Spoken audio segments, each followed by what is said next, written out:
Meet my energy! Hello guys, and welcome back to the Ramen Shop Detective Agency.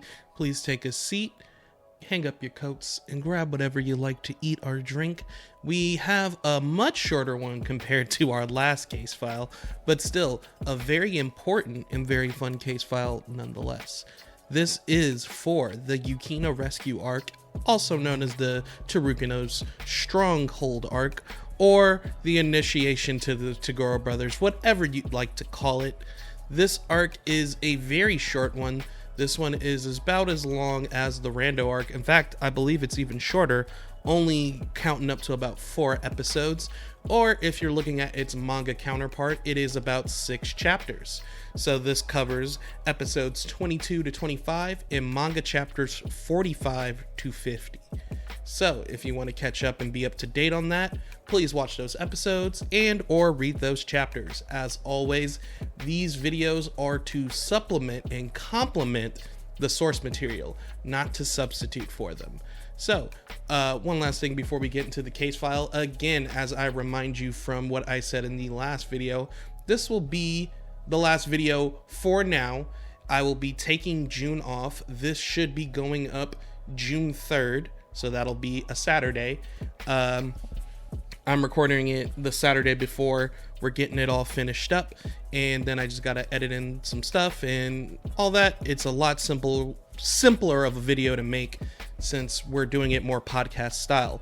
Again, if anyone who does come across this video, or if you're one of my few regular watchers, thank you by the way, please let me know if you would prefer to have, like, you know, the still images I still had, or anything else you'd like to do rather than just the one image and have it as a podcast format. I think it works a little better as a podcast format, helps me get the videos out a little quicker.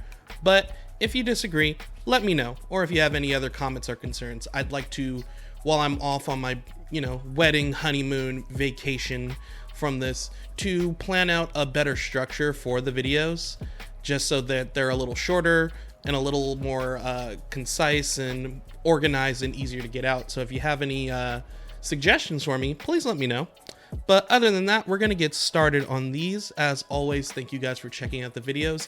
Get comfy and let's crack this file open. This is Ghost Files Declassified, and this is the Yukina Rescue Arc. Episode 22, Lamenting Beauty.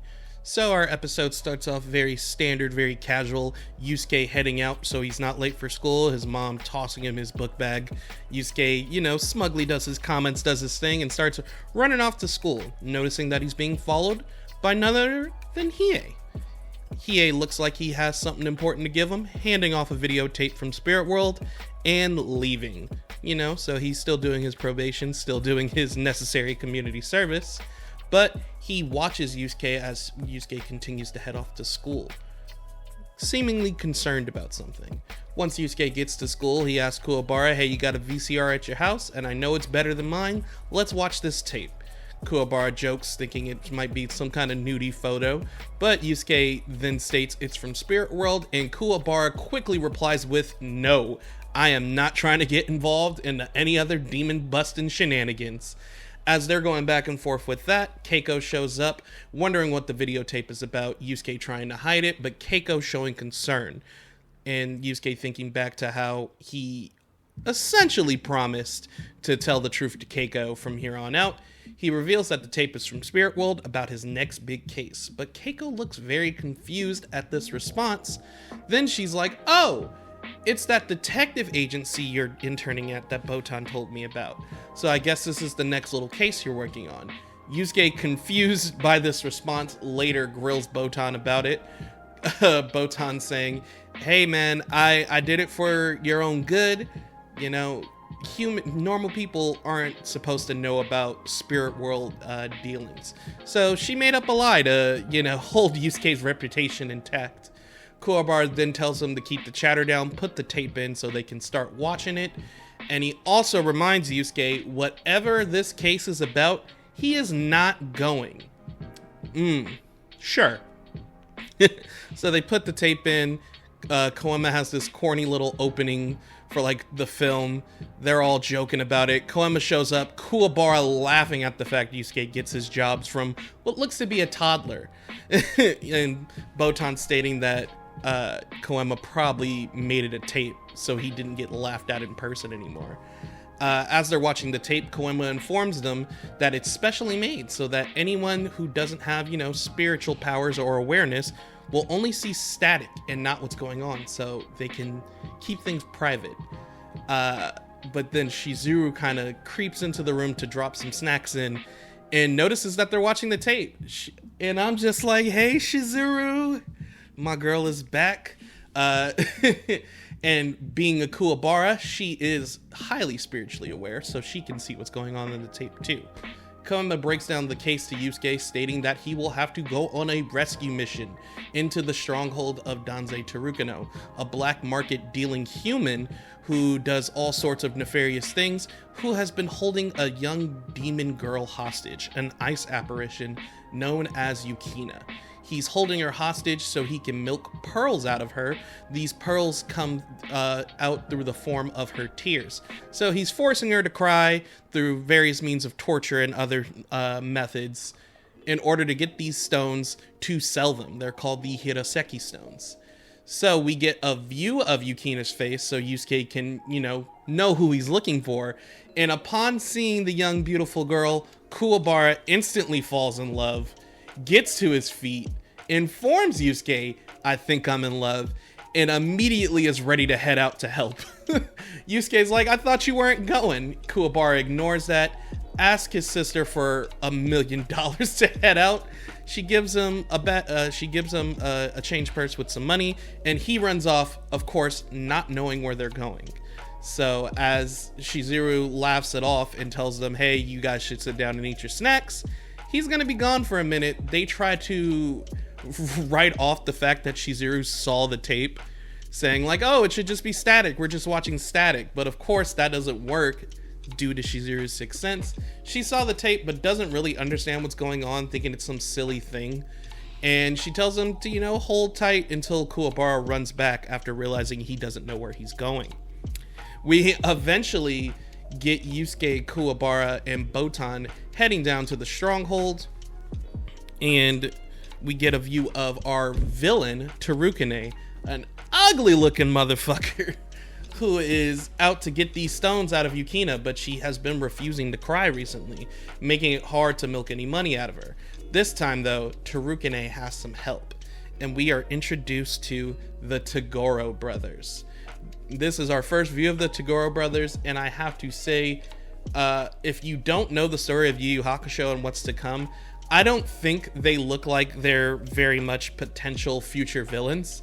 They look more like, yeah, these are the villains of the arc. They look like they could be interesting, but they look very simple. Toguro kind of looks like this Arnold Schwarzenegger look-alike, and the younger Toguro, and then the elder Toguro is on his shoulder looking like a little gremlin monster. But they're the leaders of the apparition gang, or the demon broker gang, as they're called in the manga. And Terukane hired them to help get Yukina to cry.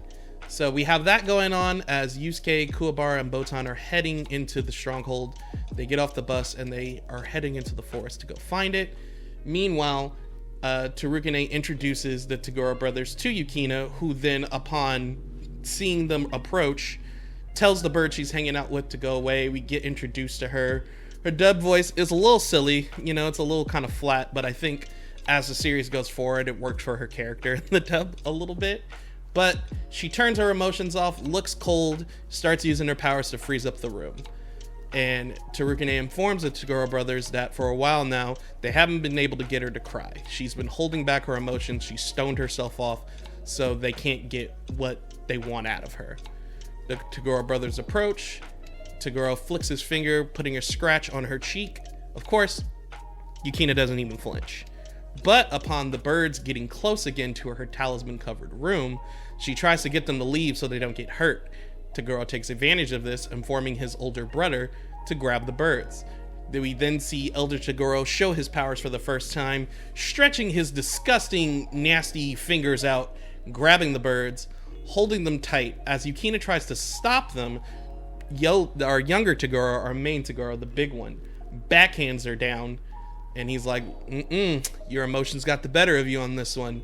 And Elder Toguro squeezes the birds to death, causing Yukina to cry, saying that she'll do anything, she'll give them anything they want, just stop hurting the birds. And she cries a bunch of stones out. Tarukane is super excited about this and is ready to hire Toguro on for further need if necessary. And he wants, to call up the black market to start selling the stones. Tarukane is then informed that there's some intruders approaching. And so he's going to get a security to handle it, but Toguro suggests, hey, let one of my men try to deal with it. They'll take care of him, no problem. So as Yusuke and Kuwabara and Botan go further into the forest, they encounter this guard. And after a little back and forth, he reveals his true demon form. Kuwabara and Yusuke saying, like, hey, Yukina's being held hostage in there. That's a demon like you. Don't you feel mad about your own kind being held back? And the demon's like, nah, dude, of course not. This is the black market. We're doing shady things. There's stories of humans selling their souls to the devil for power. This is pretty much the same thing. Yusuke and Kuwabara, of course, heard enough of this. The demon goes in to attack. Kuwabara, with one stroke of his sword, splits this dude in half, followed up by Yusuke shooting him with the spirit gun and blasting him to smithereens.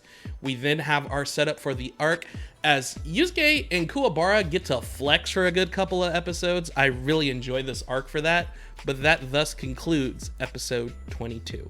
Episode 23, the Toguro Brothers Gang.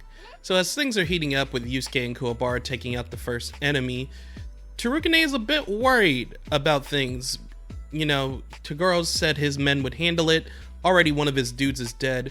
Tarukane isn't too pleased, and he kind of wants proof that they can handle these two intruders. So Toguro asks, what do you suggest? Tarukane then takes him down to this basement-like area full of these creepy crawlies and other such demons, Tarukane being a bit of a collector of one. He then leads them to a giant glass display room where inside is the demon they call Helen.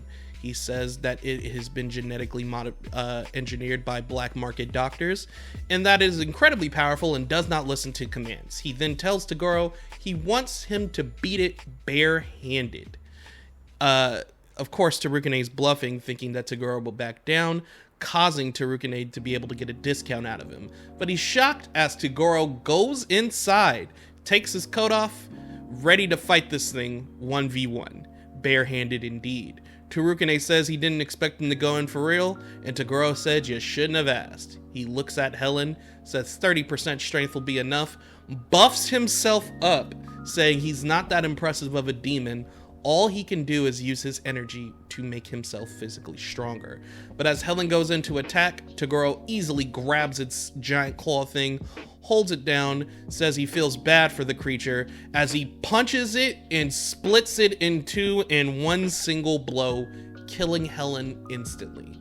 Tarukane is shocked, horrified, and impressed by this, saying that he wants to hire Toguro on as his top guard with top pay, Toguro joking that he'll think about it, saying that he feels bad for killing a creature as horribly as he did even then. Tarukane says, so you only use 30% of your power to do that, Toguro replying with, 20 probably would have sufficed, but I do tend to go a bit overboard. This excites Tarukane as he tells his butler, Shikashka, to call in the Black Club as he wants to make a wager and hustle them out of some money using Toguro as his secret weapon, essentially. Toguro says, hey, that's kind of shady of you, man. It might catch up to you later. And Tarukane replies, in the dub at least, with this line that I really like. He said, when you're someone as smelly as him, there's only one thing you can do. Spread your stank. And Tarukane indeed wants to spread his stank. And I am sorry for my poor recording etiquette and quality. That car was loud as hell as it drove by. I hope it didn't get picked up too much on the mic. But anywho, we're cutting back to Yusuke and Kuwabara and Botan as they're going through the forest and they camp out for the night. As they're doing that, they are being followed by Hiei because, Koama's a bit worried as he's talking to Kurama back in Spirit World's offices. because they didn't tell Hiei what was on the tape. They didn't tell him about the mission because they're worried about what Hiei would do. See, when Kuwabara left, he did not finish watching that videotape. But on that videotape, Koema informs them that they're also on the clock because Yukina is Hiei's sister. So yeah, now we're getting some more character motivation for Hiei, some more action to, some more motives for why Hiei's gonna do what he does throughout the future of the series. And of course, Hiei is on his way to take justice. They want to stop Hiei from doing this though, because if he kills humans, regardless of how evil they are, it goes against his probation and he will be punished accordingly for it. So they are against the clock because they have to rescue Yukina and stop Terukine before Hiei can get in and start killing innocent people. Or, well, not innocent people, but start killing people. He can't kill humans. So we get this dream sequence of Hiei being asleep in the forest as the team is asleep. And he has this dream back to when he first got the Jigan eye surgically implanted in his head. And the surgeon telling him, hey man, this is going to be super fucking painful, bro. And he, you know, trying to act tough as the drill gets closer and closer. And the surgeon saying, my favorite part is hearing what the person screams right before the surgery starts. And Hiei screams out, Yukina. And he's up. And the team is up. And they're getting closer to the mansion. So as the Black Club is gathered up on the monitors, we see all of them. They're all a bunch of stuffy old men, except for one guy in the far left. That guy being Sakyo, someone that you want to take a note of as these wagers start to go on. So Toguro tells them to get ready to place their bets as they have two intruders that are coming in. And he wants to bet if the Toguro brothers gang's demon men can stop them from getting any further in, or will they be able to push through? Terukine offering double what anyone wagers if they win these bets. So the first round is going to be 12 of Togoro's stronger guardsmen against Yusuke and Kuwabara. So everyone starts placing their bets, of course, on the demons, except they're placing like, 200 mil, 250 mil, big money. Except Sakyo, who places 5 billion with a B on the intruders. So Terugine's he sweats a little bit by that. He's like, well, fuck it. Sakyo seems to have some inside knowledge that I didn't know about, because the plan is to hustle them out of their money. Toguro, knowing that these two intruders might be two boys he's been hearing about on the underground of, demon society, hearing that there's these two humans with very strong spirit energy that have been causing some trouble around for some more powerful demons like Rando and the Four Saint Beast and such. And Toguro believes these two boys are the two intruders, which they are. It's Yusuke and Kuwabara. So Terukine thought he had some inside knowledge, but Sakyo seems to know a bit about these two characters as well. So now we have the first bet on. It started, and Toguro immediately says, that's odd. 6 of my men's energy just disappeared all at once. We cut to Yusuke and Kuwabara. Kuwabara slicing through multiple demons at once, taking them down, now wearing this headband of love that he pulled from out of nowhere, telling the team to follow the red pinky string leading over to Yukina. He's like, we'll use that as a guide. Oh, I forgot to mention previously, because this is a manga only scene, or the anime only scene, sorry for the manga comparison already early, but there's this anime only demon fight with this spider demon that traps Botan, and Yusuke and Kuwabara easily take it out. This is before they go to sleep for the night before. And we get this really cool scene of Kuwabara pulling out the spirit sword, and it does this 360 camera pan around him. And the shot's really cool. I love the way it's animated and done. It's really, really, really cool, especially thinking back to this came out in like the 90s, as he swings the sword down and slices the net into pieces before Yusuke jumps up and punches a hole through the spider and kills it. So we already had that happen. And so now Kuwabara's cut through these dudes, put his headband of love on. He's ready to fight some more. They start going through it. He starts slicing and dicing them. Yusuke's punching past these guys. One of the demons gets really big. Yusuke's like, oh, you giving me the bigger target, huh? And he jumps up, barrage punches this guy multiple times in the stomach, taking him out. 12 demons in a flash, already dealt with. Yusuke and Kuwabara have succeeded, giving Sakyo double his bet meaning he won 10 billion in that one encounter. As the team continues to move towards the mansion, Terukune is setting up the next bet. Yusuke and Kuwabara versus the demon trio known as the Demon Triad. These three demons are the toughest in Togoro's gang, besides the Togoro brothers themselves, of course. We have Miyuki, Inumaki, and Gokumonki. Hopefully I remembered all their names properly and said them right. So we have these three demons, each one of them looking quirky and different, having, factors that seem to play into their style. So, of course, the old men in the Black Club start betting. They're betting on the Demon Triad. They know about the Demon Triad. They have a big reputation. We get to Sakio. What does Sakio bet? 20 billion on the intruders. 20 billion. So now Terukune's sweating a little bit more. He's like, all right, Sakio, what the fuck are you doing, bro? What the fuck are you doing? So the bet's on. They start hearing explosions outside of Terukune's mansion. Terukune's like, don't worry about it. They probably just ran into my landmines. So then we get this really cool shot. It's one of my favorite shots in the series, as the fire's building up from all these landmines exploding at once. Out from the fire, entering the entrance to the mansion, we see Yusuke and Kuwabara. They're just stepping through casually, bro. These mines didn't even bother them.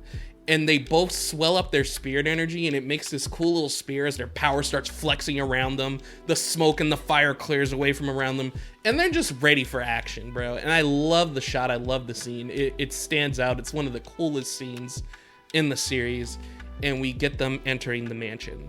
So they're getting past, general guards. Hiei's still on his way. Kurama and Koema watching from the video monitors of Spirit World, hoping that Yusuke and Kuwabara can succeed before things get too nasty. And of course, the episode ends with Yusuke and Kuwabara encountering the first of the Demon Triad, Miyuki, and the episode ends. Episode 24, The Deadly Triad. So we're going to run through this one quick because it is just 3 fights in one episode. They go by really fast and they're fun. So we get our first encounter with Miyuki, the first of the 3. She's a female demon using a whip to fight, kind of Kurama style almost. Kuwabara does not want to fight her because he thinks it's wrong to hit girls. Yusuke not giving a fuck, saying equal rights, equal fights, and running up and stepping up to fight Miyuki. They jump up in the air and have a clash. Yusuke seemingly copping a feel on Miyuki just to make sure she's a girl. A little weird, a little perverted, but Yusuke's that 14-year-old delinquent. What else would you expect from him?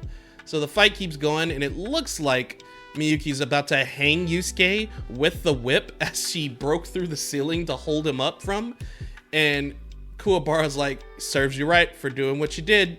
And Yusuke swings himself up using the whip for momentum that he's hanging from, jumps through the ceiling too, runs up on Miyuki, starts socking her down, crashing through the floor. He throws her down to the ground, kicks her through a wall, and Kuwabara's like, hey, yo, okay, you doing a little too much. You already won the fight.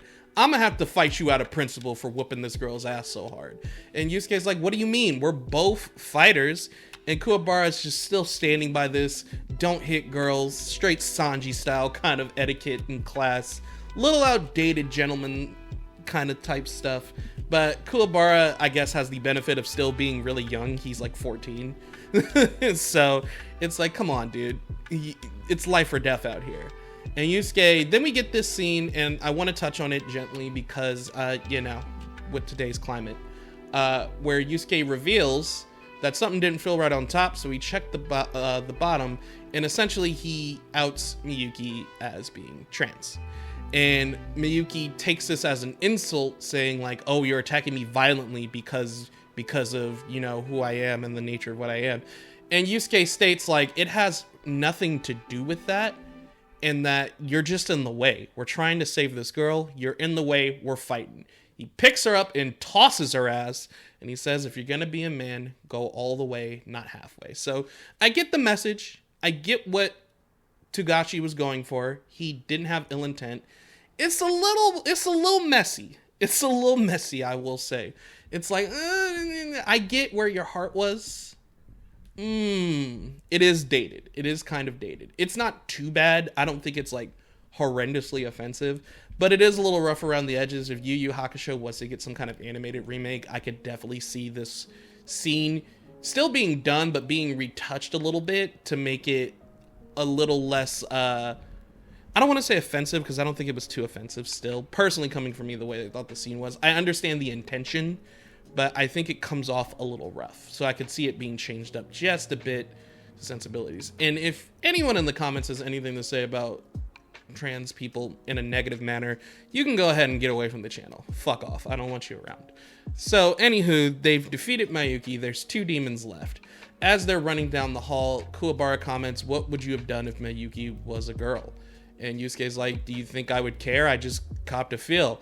And Kuwabara starts joking around. It's like, I bet Keiko wouldn't want to hear that. So they're doing their back and forth. Botan's trying to get them to focus. Suddenly, Kuwabara senses something, pushes them both out of the way, and something through the air splits Kuwabara's headband of love. And the second demon, Inumaki, reveals himself. He's an assassin-like demon who's able to turn himself invisible, and he's fast enough to run around, making it hard for him to be tracked. Kuwabara can sense his energy while he's invisible, but he can't pinpoint his place due to the fact that he's moving around too much. So as he's invisible and jumping around them, he attempts to slash at Yusuke, slashing across his back. The 3 of them decide to run, Inumaki chasing them. They hit a corner, Inumaki following, and then Kuwabara says, "Now." Yusuke launching a shotgun blast, covering the entire stretch of the hallway, knocking into Inumaki and sending him flying into the wall, bunch of craters in it, as he's taken out. They pretty much played him. Kuwabara could sense his energy still, even though he was cloaked, so they hit a corner, waited for Inumaki to show up, and Yusuke hit him with an attack that he knew he wouldn't be able to avoid. So they easily take out the second demon, no problem. Now Tagoro's Tarukane's getting a bit more worried, while Tagoro is getting pretty fucking excited about the prospect of fighting these 2 middle school boys. He's like, "Ooh, yeah, I'm craving it right now. I'm itching for a battle." So he's ready to go. He's already thinking they're gonna make it to the 3rd round, and we're about to get this.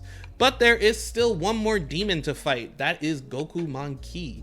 He busts through the wall and grabs Botan suddenly, using her as a hostage. Kuwabara runs in to try to fight Gokumanki. This demon is a giant ogre-like one with a big old mace club. He swings it down on Kuwabara. Kuwabara blocks with the spirit sword, but his spirit sword seems to falter during the clash, stating that he didn't want to use too much energy because he didn't want to hurt Botan by mistake. His sword gets deflected. Gokumanki sends him flying down the hallway against the wall. We get a really cool shot of Kuwabara getting smacked along the wall and falling down the hallway. My boy, the gentleman and the goat he is, didn't want to hurt the lady. And it sucks that he got slammed, but I really like the shot. I think it's really cool. So Yusuke goes over to check on him and see if he's all right. Gokumanki laughing. He's like, "You'll never beat me like this. You guys are too scared to hurt your friend, da-da-da-da-da." Yusuke then tells Botan to raise her arms because the cool little fit she's in, Botan, always has the flyest fits, comes with a jacket. So as she puts her arms up, she slides out of her jacket and escapes. Yusuke and Kuwabara calling Gokumanki stupid as he goes in for a finishing blow. Our 2 boys jump up, charge up spirit energy into their feet, and stomp this man in the chest, laying him out in that one blow. Thus, they have defeated the Demon Triad, and Sakyo has won another $40 billion. So we're getting to the last part here. So now the last round is the Tagoro brothers, elder and younger, versus Yusuke and Kuwabara. So everyone's, they're like, "Ooh, okay, things are getting interesting.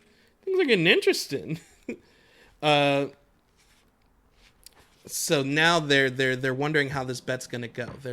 It's looking like everyone might start betting on the intruders, which is what Tarukane wanted. He wanted to play them, so like, Tagoro saying like, "Yeah, my guys probably won't stand a chance against these boys, but we'll stomp them out at the end. It doesn't matter."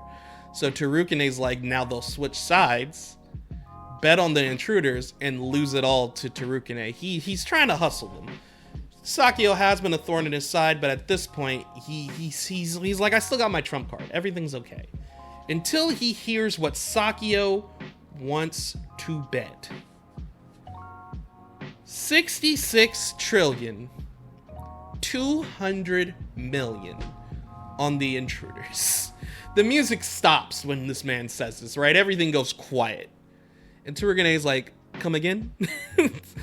And Sakio says 66 trillion 200 million on the intruders. So everyone is shocked by this bet. And they're like, there's no way Tsurugine could pay that off. And Sakio's like, he could if he adds in the Hiroseki stones. It would take his whole fortune, but he could pay it. So everyone decides to stay off the bet except for Tsurugine and Sakio. The loser of this bet is losing everything. They're going bankrupt. They're losing their whole career. It's a bet that the Black Club loves to see. They love to revel in the despair. So Tsurugine's a little worried. He's still confident that the Toguro brothers will win, but just in case, he tells his butler, get Yukina ready, get a jet ready. We're gonna keep her close. If things go bad, we're getting the fuck out of here. I'm not folding like that. So Kuwabara and Yusuke and Botan, they're on their way, and Kuwabara is now able to sense Yukina as she's been taken out of her room. She's going to be by Tsurugine, watching the fight, and Kuwabara is able to communicate with her telepathically. So he's like, we're here to save you. Yukina's like, no. You guys got to get out of here. If you're just humans, these last two guys, the Toguro brothers themselves, you're in danger. And Kuwabara's just, a little overconfident. They kind of hyped up. The boys have been flexing the last 3 episodes, but he also doesn't seem to sense much energy off the Toguro brothers right now. So he's like, nah, Yukina, don't worry. We're on our way. We're coming. He's ready to be the big cheese. He's ready to get it. So they get to the room just before the door shut. Big old arena. Lights start going off.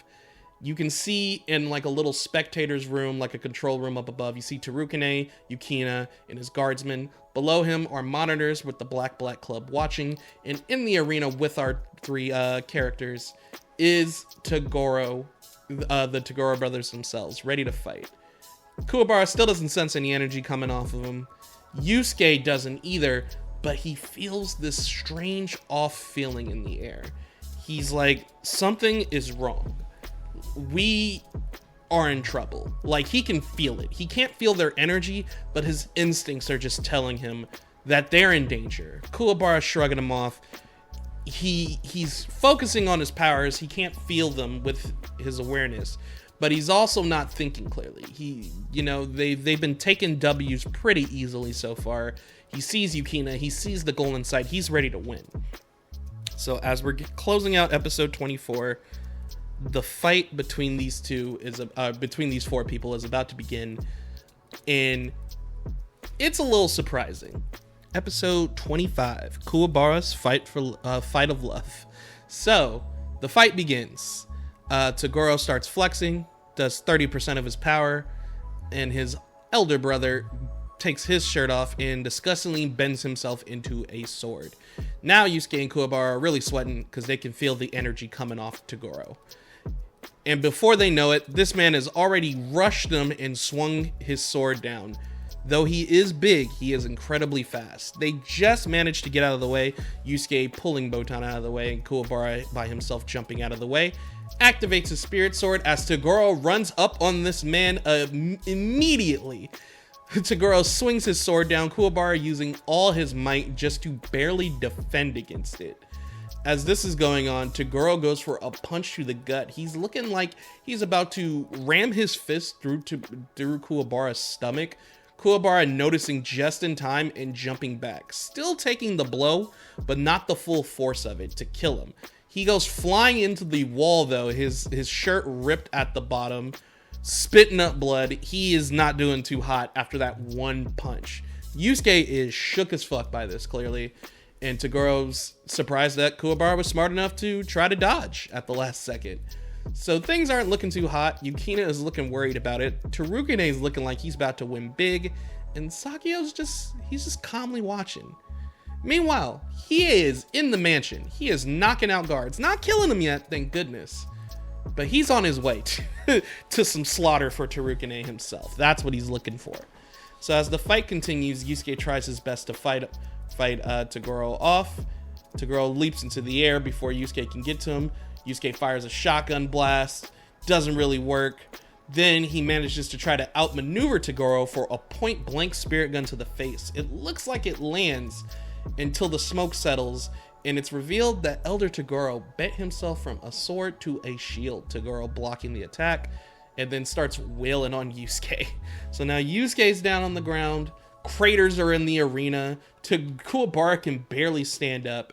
Things aren't looking too hot for the boys, and Yukina can barely bear to watch, thus triggering another one of Kuwabara's psychic awareness abilities, something that we will actually see later on during like the Dark Tournament portion. So I thought it was cool that they used this ability again. He's able to peer into Yukina's memories via his own psychic awareness due to her having such overwhelming emotions at the time. And he sees a past moment where one of the guards way back tried to help Yukina escape when they thought Terukine was gone on vacation or some sort. They end up getting caught, and Terukine had this man shot and killed right in front of Yukina. Barrage of bullets. It was really bad. But the dude wanted to help her because she reminded him of his own little sister. So it's like she's really given up all hope of anyone rescuing her, because even at that point when somebody tried, she couldn't get away. It was no use. Kuwabara also gets visions of early like events of her being tortured. It's really bad, and it makes Kuwabara sick to his stomach. He gets to his feet, more spirit energy welled up in him. It's very similar to how, you know, when Yusuke gets that power up from friends, but it's more of like an emotional wall, whereas Kuwabara's overall durability and resolve seem to power up the more he has that will to continue. And he's not even thinking about Toguro right now. He's looking straight at Terukine. He's like, move out of the way, big dude. I'm about to take that fat, ugly man out.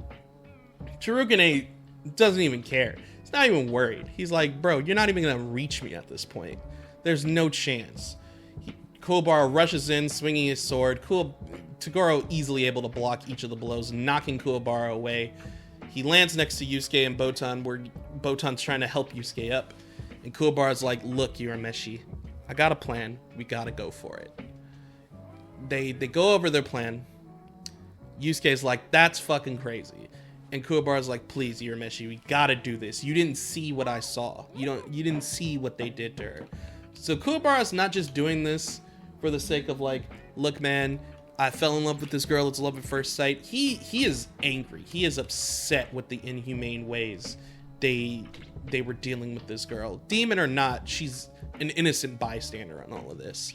So Kuwabara is willing to risk it all for the W. So Yusuke finally agrees. Terukine gives the order for Toguro to finish him off. Togoro's like, you heard the man. Kuwabara charges in, Yusuke at the ready. And Togoro's like, oh, look, they want to die with honor, brother. You know, Elder Toguro turns back into a sword, and it looks like Togoro's going to split Kuwabara in half with one clean blow. And at the last second, Yusuke fires a spirit gun, hitting Kuwabara in the back and propelling him forward like a rocket. This is why we need a Yu Yu Hakusho fighting game, by the way. I've said it so many times in the past. Because thinking back to like stuff like with Dragon Ball FighterZ and like other Arc System Work games, or any, like if we could get a cool like anime fighter with like a good battle system and like team attacks or like dramatic finish stuff, it'd be such a cool dramatic finish scene to have Yusuke and Kuwabara fight Toguro and like that be the dramatic finish, like they do the spirit gun spirit sword tag team like that. Be awesome. So Kuwabara gets propelled like a rocket forward. This is his plan all along, the momentum pushing him ahead before Toguro can swing, and his spirit sword impaling Toguro clean through. Toguro is shocked by this, impressed as well, and he falls over dead. We'll just say dead for now. So it looks like the battle's over. It looks like Terukine is bankrupt. The other men laugh as they, blip off the screen, knowing that Terukine's lost his fortune, and they essentially tell him, we don't fuck with broke niggas. And so they laugh and leave. Sakyo's like, have my money ready, my boy. And Terukine is like, nah, we gotta get out of here. Let's go. He's telling his butler and his men we're about to leave, and as he turns around, he sees his men knocked out, and Hiei standing at the doorway, and he is pissed. Terukine has no idea who Hiei is. Meanwhile, Koema is worried about the fight going down, Kurama was on his way over to go help and maybe stop Hiei if he needed to. So we're at this point where it's like, oh, it might be too late to stop Hiei, as he starts getting ready to beat on Terukine. And Terukine's like, look, dude, I don't know who you are, but if it's money you want, I got you. This girl, she cries valuable stones. We'll make a fortune. Not knowing that was Hiei's sister.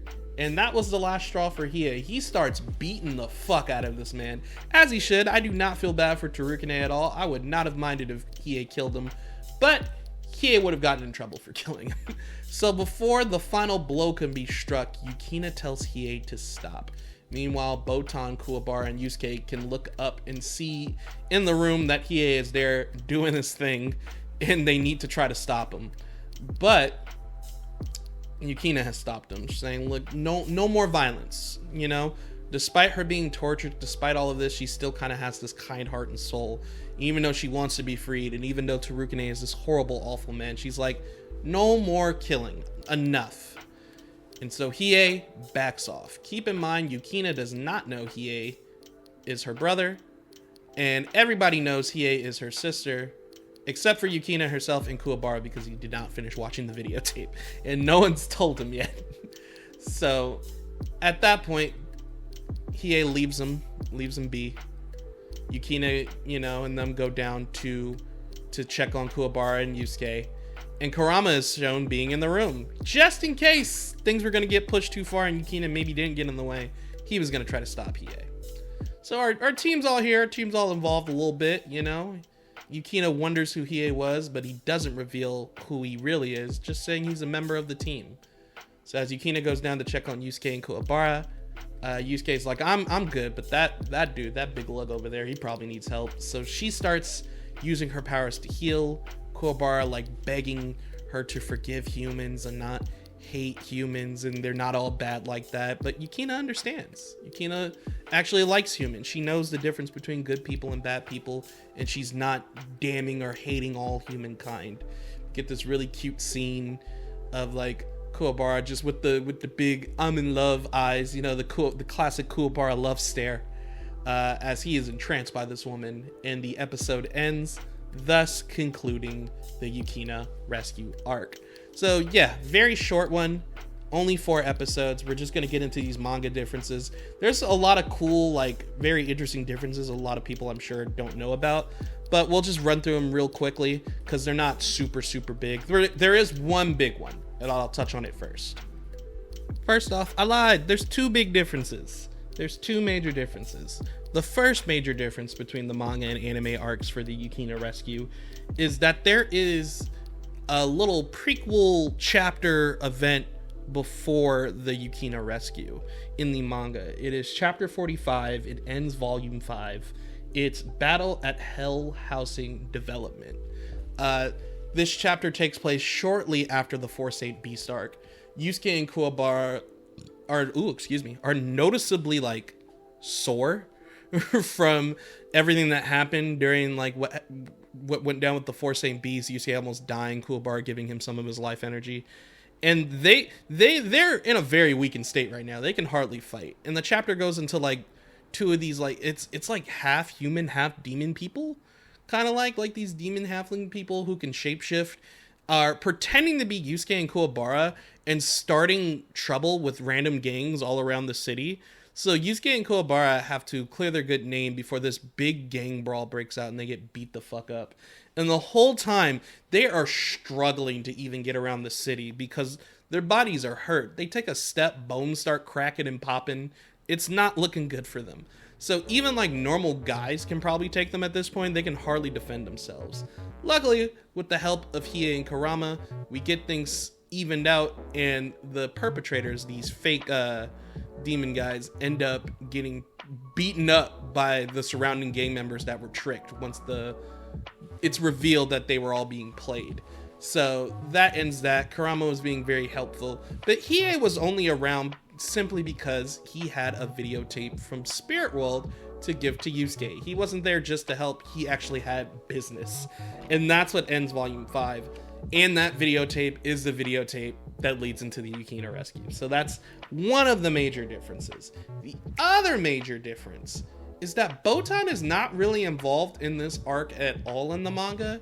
She's there with Yusuke and Kuwabara when they watch the videotape and when Yusuke pesters her for why she lied to Keiko the way she did about Yusuke being like this assistant at a detective agency. But once they get to the stronghold, it's just Yusuke and Kuwabara for the rest of the chapters. They wrote Botan into the anime probably to just add a better dynamic, add a little moments of like comedy and brevity, and just to show off Botan being more of like a spirit detective assistant in the anime, because they seem to be emphasizing that more so in the anime. It works fine for me, but it makes sense why she wouldn't go. It's kind of extremely dangerous. What's the point in Botan going if she's not gonna fight? So there is that, but also I guess it makes sense in the anime too, since she did show up for the Rando arc, and the only reason why she wasn't with them for the Four Satan Beasts was because she was helping with the bugs in the city and of course helping Keiko. So I think it was just the anime keeping consistency and keeping a consistent role for Botan. So it makes sense, and I don't mind her being there. But in the manga, she's not around, so things actually move quicker during the events of the Yukina Rescue because of that, because it's only 2 characters. There's less scenes of Hiei, like, you know, following them. We know Hiei's following them, but there's less scenes of that. We don't get the scenes of Koema and Kurama talking from Spirit World. We don't get that at all. Kurama's like not involved in this arc period. We're not really seeing Kurama again until we get into the Dark Tournament stuff. Not a big deal. This arc's short. It just gives Hiei a motive. We already have Kurama's like backstory and how he is. So it just gives Hiei more backing, so it makes sense. And this is just meant to be a Yusuke and Kuwabara tag team arc, something that I do really appreciate. Other differences, the beating of that first initial demon that they encounter in episode 22, way more gruesome. Kuwabara, like, it only shows him like swinging, the aftermath of him swinging his sword, but that guy is split into a few more pieces than he was in the anime.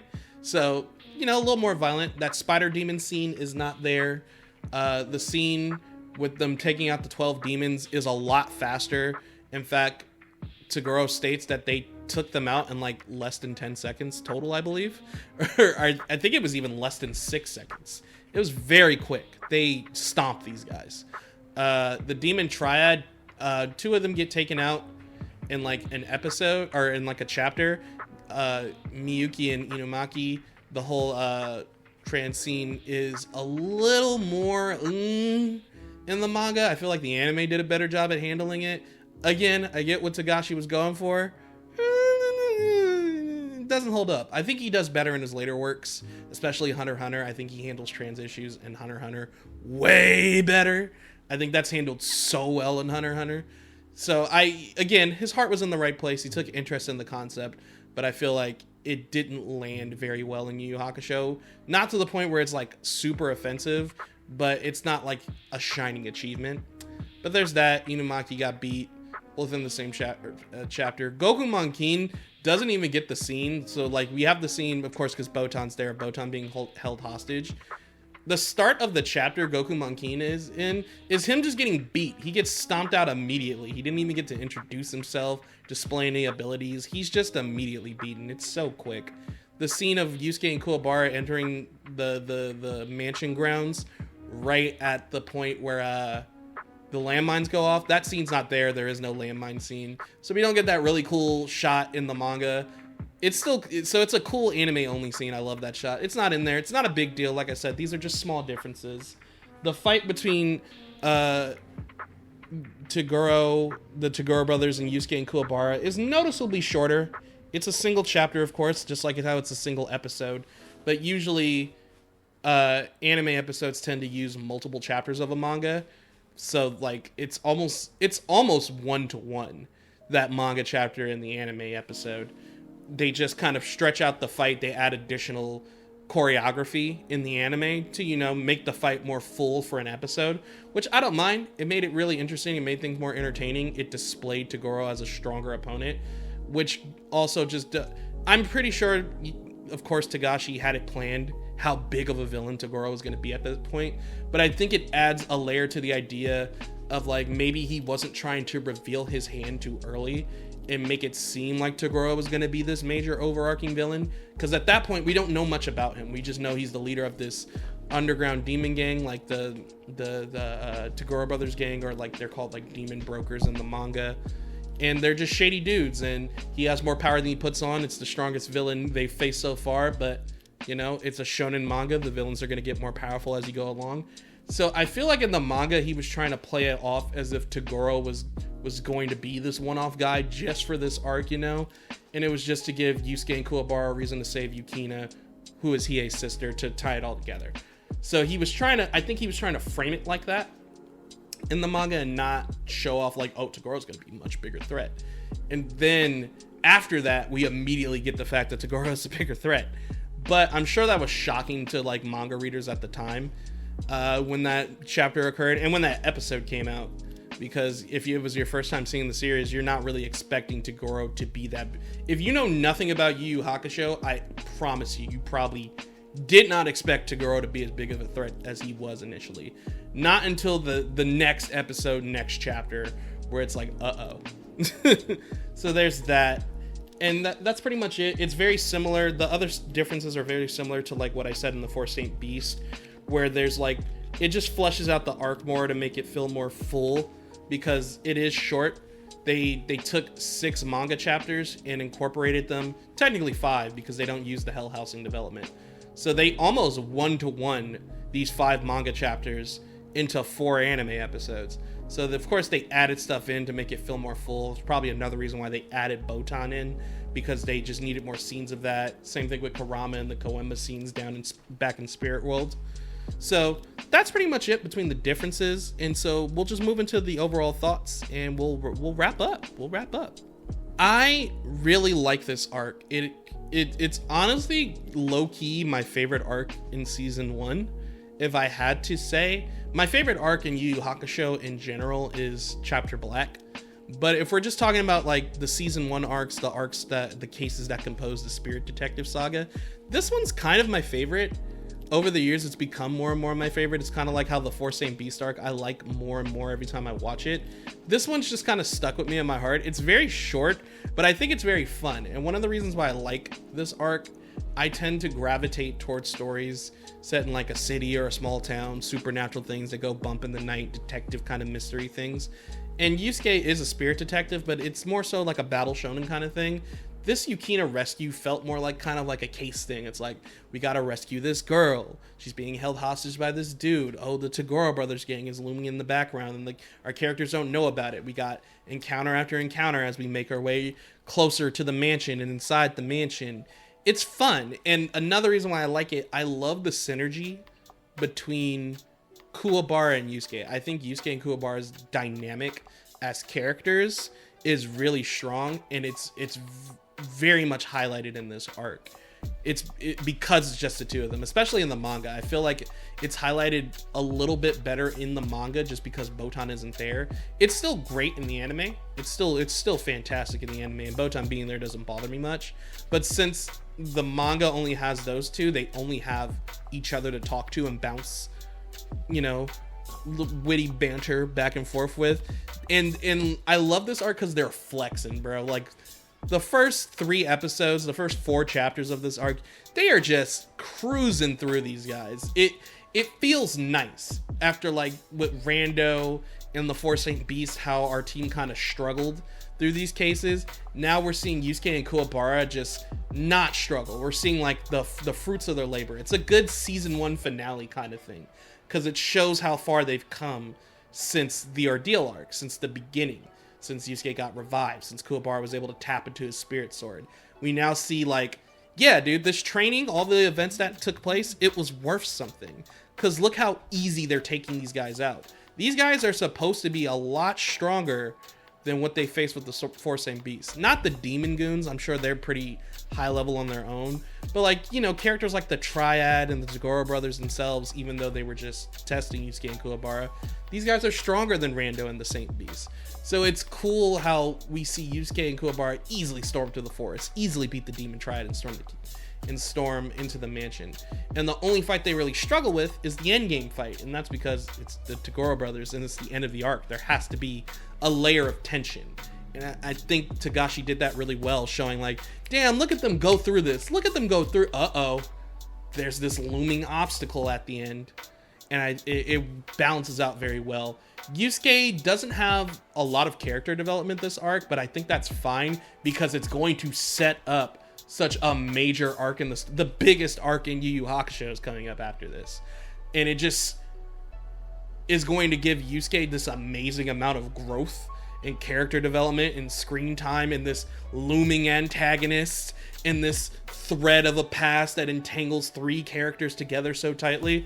It's setting up that because we have to introduce Toguro. So it's fine that Yusuke doesn't get a lot of character development this arc. He's Yusuke, he's his witty self, he's cracking jokes, he's doing things big, he's firing the spirit gun. Classic Yusuke. Kuwabara gets a lot of growth in screen time and development in this arc. You know, we finally get the crush on Yukina, so that's gonna last for the rest of the series. The joke of he's the only one besides Yukina herself who doesn't know Hiei is her brother, so he's always wondering who her brother might be and trying to help her find out, and he is like, oh my fucking god, I can't believe this guy of all people is the one who's trying to court my sister. We see another development in his powers. He's able to dig into the memories of people nearby when their emotions are very strong at that point. We see him gaining that power of resolve, whereas when like it's kind of cool how both of them have that you know, my friends are hurt or we're in danger or something like that, we got to power up. But for Yusuke, it's more of like a direct thing. It's more of an internal thing of how he feels in the moment, and that's how he gets over that wall of emotions to tap into his strength. Whereas Kuwabara sees the suffering around him from people he barely even knows. Like, he just saw Yukina, and that's what gives him that overwhelming resolve to continue. And for Yusuke, it powers him up more offensively. And hold on, this siren. As I was saying, it powers up Yusuke more offensively, where it seemingly powers up Kuwabara more defensively. He becomes even more durable than he already is. He's able to withstand more attacks to power through, to counter with an attack of his own or a statement of his own. And his words speak really, really loud, and they're really strong words because he can back them up with actions. The reason why we'll talk about it, you know, once we get to the Dark Tournament, but they had to choose a point in the fight where they could reasonably fake the loss. And that moment was Kuwabara's plan with using Yusuke's spirit gun to rocket him forward into Toguro with the spirit sword. It proves that Kuwabara's very like goofy, and he may seem very stupid, and a lot of times he is very stupid, but there's some clever, intelligent plans in that head sometimes. That was a good idea. And Toguro saw that as an out for him to fake the loss, because that was all a part of the plan we'll talk about in the Dark Tournament. But it was because of that the fight ended. Because had they not thought of that, Toguro would have been unimpressed, and Toguro would have killed them. And that would have been it. He would have been like, oh, I guess this isn't the challenge I was seeking. So because of that, he's like, okay, I like that. We'll see how it goes from here. So there's that. So we get a more sturdy foundation of Kuwabara, just adding on to like the good-natured soul he is. And I enjoy that. Botan, I can only speak for her for anime only because she's not in the manga. Botan, again, classic support. You can't go wrong with Botan. She does the damn thing. We're going to get a lot more character from her, and a lot of the other side characters are going to get a lot more characterization in the Dark Tournament portion of the series, and even more so in Chapter Black. But Botan continues to be a great support that she has been throughout like the arcs with Three Monsters and Rando and Four Same Beast and now. So can't go wrong with Botan. Keiko didn't do much. She was there for that one scene, played her part. Koenma didn't do much. He was there for that one scene. Kurama, of course, didn't have any development. He's only in the anime for those one scenes to fill it out. Hiei, I thought this was great for Hiei. Oh, another difference, another manga difference I forgot to say. In the anime, Yukina is the one that stops Hiei from going too far with Terukine. In the manga, he stops himself. It looks like he might kill Terukine, but he's like, I don't want Yukina to cry anymore. So he finds the will in himself to stop it because he doesn't want to hurt his sister any further. So that's another difference. But Hiei does get a good, strong bit of development here because now we have a backing. We have like, okay, this might be the reason why part of the reason why Hiei got his Jigan Eye, because we get that flashback that relates to it. We get to meet Yukina and see how different she is from Hiei, and it's kind of crazy to see Hiei have this softer side. We saw him have some sense of honor back in the Four Saint Beast arc, and how his character seemed to be slowly changing through his interactions with Yusuke and Kuwabara, more so Yusuke. But we can also see this probably might have been in the core of his character all along, and his interactions with the two human boys is what kind of brought that back up to the surface again, a meaning of why he does what he does and how he is. And so we see that protective brother side for Hiei. He does love Yukina, even though she doesn't even know who he is. So I thought that was cool, and it makes Hiei a much more likable character, because I feel like up until that point he's kind of big edgy boy. He's cool. He's always been cool. But I feel like this adds a layer to make Hiei feel more like a person. And that's what I love about Togashi's writing. As the series keeps going, these characters feel more like people. They have goals, they have motives, they change, they grow over time, they grow more of a bond, they feel more like friends. And so that's pretty much all I have to say about the arc. Tarukane is Tarukane. He is a villain. He played his role very well. Black Club, called the Black Book Club in the manga. They're interesting. We're going to see a lot more of them in the Dark Tournament, so I'll save that for then. Same thing with Sakya, same thing with the Toguro brothers. We're going to save all that for the Dark Tournament. So that's it. That covers the arc, but let me know if you have any more questions or comments that you would like me to touch on about the Yukina Rescue Arc. So as I wrap this video up, ooh, cool. We were just a little bit over an hour. That's not too bad. That's not too bad. I thought it'd be a little bit shorter, but I think I had a lot more to say when it came to like going over my thoughts of the arc, because I really like this arc. I think it's more of a toss-up again, like with the Four Saint Beast arc, if I like the manga or the anime counterpart more. But I think I'll go with the anime just because I love the dynamic of Yusuke and Kuwabara, and though it is stronger in the manga because it's just them two, I love some of the scenes some of the shots that are done in the anime, like them storming the mansion after the landmines blow up and they have all that energy around them and it sweeps the fire away, stuff like that. But that's going to go ahead and conclude the arc and the video. So yes, I will be taking the rest of June off. As this video comes out on the 3rd, I will be gone by the 8th to go on my wedding, my honeymoon, my vacation, all that. Where am I going to be? None of your business. But I'm going to go enjoy that, do my thing, and enjoy spending time with my new wife at that point. But I will be back in July. I'm not going to be back specifically exactly July 1st. I plan on fully taking June off. All of June off. I have all other projects I've been working on done already, so they're just going to be set to go up in early June. Like I do story writing, so I have like a script chapter I finished. I sent to friends and other people who like to read and give me some feedback. So that's going to be coming out, I think, right before. It's going to be May 30th. That's coming. I do a podcast with my buddy. We talk about nerd content. That's going to be coming out June 2nd, and then this video comes out June 3rd. But that's all going to be done before June even starts. So it's just going to be set to go. I'm going to take June off. Then in July, I'm going to start work again on stuff like that. So expect the next video early July. It shouldn't take too long. It should be early July. It's going to be a short one before we cover the Dark Tournament. There's a movie I'd like to cover. One of the 2 Yu Yu Hakusho films. It's called The Golden Seal. It's not very good. But I want to cover it. It's very short, so if you want to watch that, it's like a 30-minute episode. You can find it on YouTube. There's a lot to say about it. Well, not a lot to say about it, but there's a lot of fun stuff to say about it. And then the video after that will start the Dark Tournament. And we're going to be on the Dark Tournament for a long time. The way I have it planned in my head, we're going to do that by round and stuff like that with some other little details in between. So it's probably going to be about 11 videos. I don't think they'll be super long. I'll have things restructured so they won't be like hour-long things. They might be like 30 to 40-minute long projects, if that. And I'll try to get them out bi-weekly. That's the idea. That's the plan. That's the goal as I restructure. But other than that, that's it, guys. Thank you guys for the support you've shown me these last few months as I've brought out these 6 videos. This is my 6th one now. Growing slowly but surely. Got 6 videos out, got 20 subs. I'm thankful for all 20 of you. Thank you. I very much appreciate it.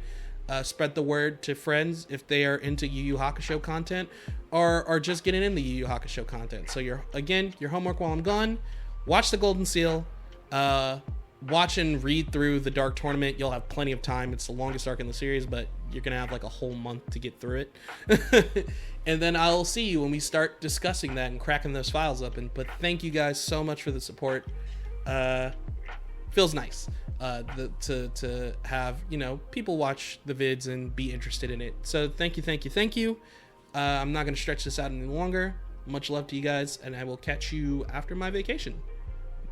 This has been the Ramen Shop Detective Agency with Ghost Files Declassified, and we are closing up all files for the Spirit Detective Saga. Boo this man!